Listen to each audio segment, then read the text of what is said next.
The National Unity Policy of Malaysia, also known as the National Unity Blueprint 2021 to 2030. It is a comprehensive policy that was introduced with the primary aim of fostering, strengthening, and preserving unity among the diverse population of Malaysia. This policy is a significant milestone for the country as it is the first of its kind, specifically aimed at strengthening unity and national integration. The National Unity Policy of Malaysia is of paramount importance as it fosters unity and harmony in a multicultural and multi-ethnic society like Malaysia. It promotes mutual respect, tolerance, and understanding among different ethnic, cultural, and religious groups, thereby strengthening the national identity. By encouraging Malaysians to appreciate and practice unity, it contributes to the country's overall development and prosperity. The policy also provides a framework for enhancing literacy, understanding, and appreciation to the federal constitution and the national principles which are fundamental to the life practice of Malaysians. The National Unity Policy of Malaysia was officially launched in the year 2021. This marked a significant milestone in the country's commitment to fostering unity and harmony among its diverse population. The policy is not just a short-term plan but a comprehensive blueprint designed to be implemented over a decade from 2021 to 2030. This 10 years period signifies the government's long-term vision and dedication to promoting unity and national integration. The first problem is increasing polarization. The issue happened because Malaysia's political instability and the COVID-19 pandemic-related democratic backsliding was a prime example of how political polarization affects society. Political party defection result from this polarization and unresolved intra-coalition issue which contribute to the collapse of Pakatan Harapan, PH government, and the unstable status of Pakatan Nasional (PN) cabinet that took its place. Political polarization was made worse by unresolved intra-coalition dispute between the PH government and power conflict between the PH and PN coalition. This demonstrates how UMNO and PAS took advantage of Malay concern about marginalization under the PH government, escalating hostility and mistrust across ethnic group, and through a strategy of Malaysia Unity, UMNO was able to win by the election, thereby intensifying ethnic political conflict. The second problem is weaker national identity. Malaysia has an identity crisis originating from its very ethnic story. Creating a national identity that could unite this many ethnic groups, each with its own language, culture and belief, was a challenge. It seemed that Malaysia has been experiencing an identity crisis for a number of years. Its society is diverse, exhibiting of race and ethnic identified in terms of behavior, mental health, philosophy and belief. But as a result of lack of proof to the national identification, every ethnic group started to claim its identity through concrete and intangible cultural characteristics that show up as a unique language, belief, artwork and other cultural icons. The pursuit of national identity was undermined by maintaining the various communal identity. The only country where we still struggle to promote Malay as the national language is Malaysia, where the significant portion of the population cannot communicate in Malay and only use formal organization even after 60 years of independence. The problem is economic and social inequality. Malaysia faces ethnic disparity and historically a market-dominant ethnic minority, mainly by ethnic Chinese, has held the majority of the economic power. The average household of Chinese was substantially wealthier than the of Bumiputra, the majority ethnic group in the nation. According to Khalid 2007, the average Chinese household in Malaysia possessed 1.9 times more money than that of Bumiputra. Like the Philippines, Chinese people make up 1% of the population, yet possess significantly more wealth than them. In Indonesia, Burma, Thailand, Laos and Vietnam share the same truth. And acute, but there's no isolated example can be found in Southeast Asia where certain ethnic minority groups frequently do disproportionately well in terms of economy. So the first objective in the National Unity Policy is strengthen national unity and integration with the federal constitution and Rukun Negara at its core. Okay, why Rukun Negara is so important? As you can see, the reason why Rukun Negara and Federal Constitution been established because of the bloodshed incident that happened in 1969, which left a dark history Okay, so the problems has shift the government view on handling such a problem, especially that related to the unity. So the second one, shape a national identity with a strong sense of self-patriotism, caring, tolerance, mutual respect and responsibility. Okay, so integration could be defined as a process to establish national identity. Why national identity is so important? As it related to the social, territorial, economic, cultural, educational and political aspect.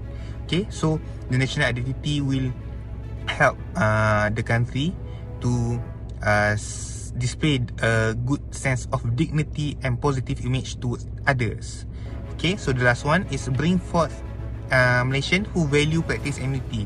Why we must value and practice unity? Okay, so the reason why the bloodshed incident in 1969 happened because the Malay felt they are left far behind to be compared to the other races. Okay, so after that a policy about economy been established. Okay, so unity could boost a country's economy as it helps to for the people to focus on developing the country by strengthening the economy part. Next, for the policy implementation, the first one is education reform to improve the understanding of students in Malaysia. For example, the University of Cambridge Local Examination Syndicate has made it compulsory for students to take history subject that study Southeast Asia history or Commonwealth history. As an example of a book used in Tawarikh Tanah Melayu, written by George Singh, this will help further generation to better understand and love Malaysian history. In addition, the Malaysian Ministry of Education has an important topic that will be taught, such as the role of women in Malaysian history, namely the female figure Khatijah Siddiq as the Princess of the Nation Knight, who played a role in the independence movement and emphasized the involvement of various ethnicities and religion in the formation of a harmonious country. It will showcase the unity among women across different races by fighting for a common vision. Next, the second is to monitor participation in unity program to bring people together. For example, the government hold program and activities that foster unity among multiple races. For example, the government has implemented the Rahmah Action Program 2023, namely Bubur Rambut Jom Masak, which has involved 3,000 rukun areas. This program can have a positive effect by being able to learn how to prepare it according to their respective tradition and foster an attitude of cooperation regardless of religion and race. In addition to strengthening racial unity in Malaysia.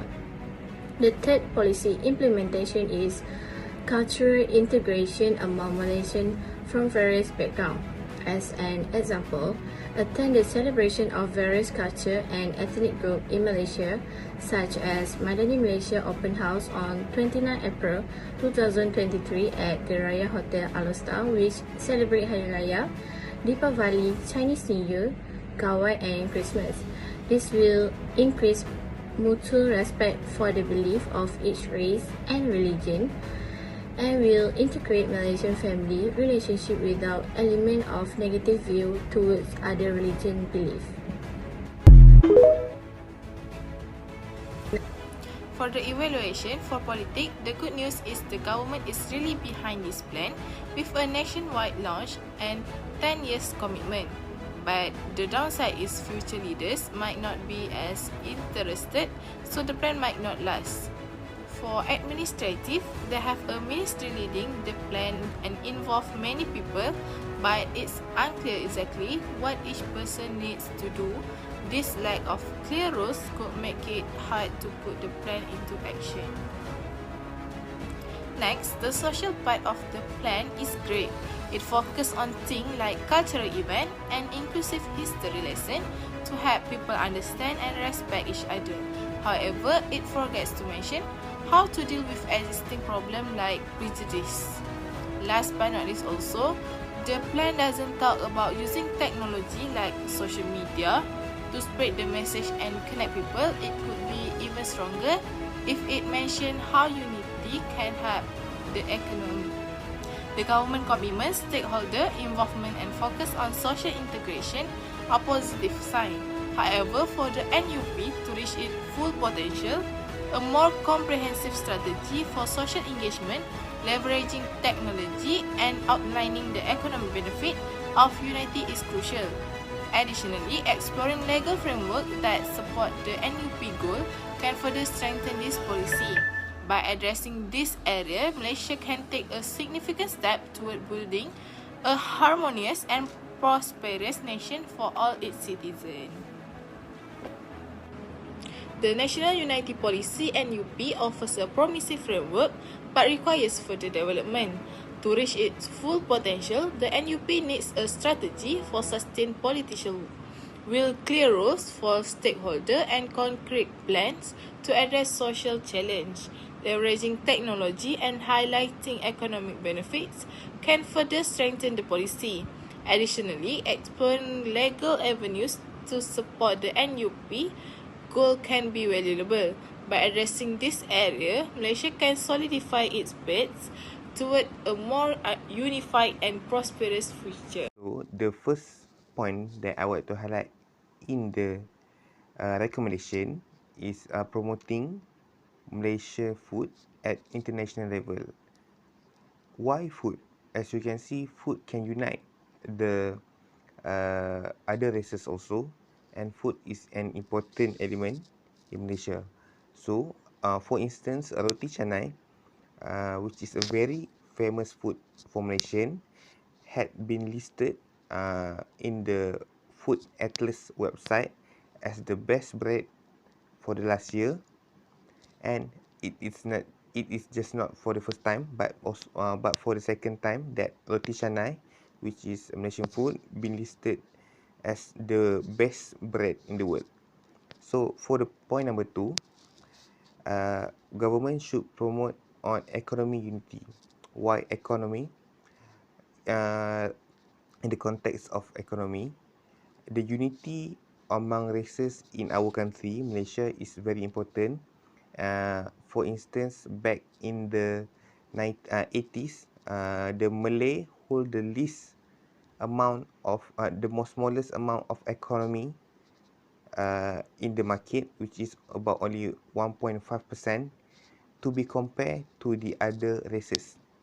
So this policy should improve on the part of improving the economic unity, as learned from the lesson back in the 80s for the Malay, especially holding the small amount of economy in the market.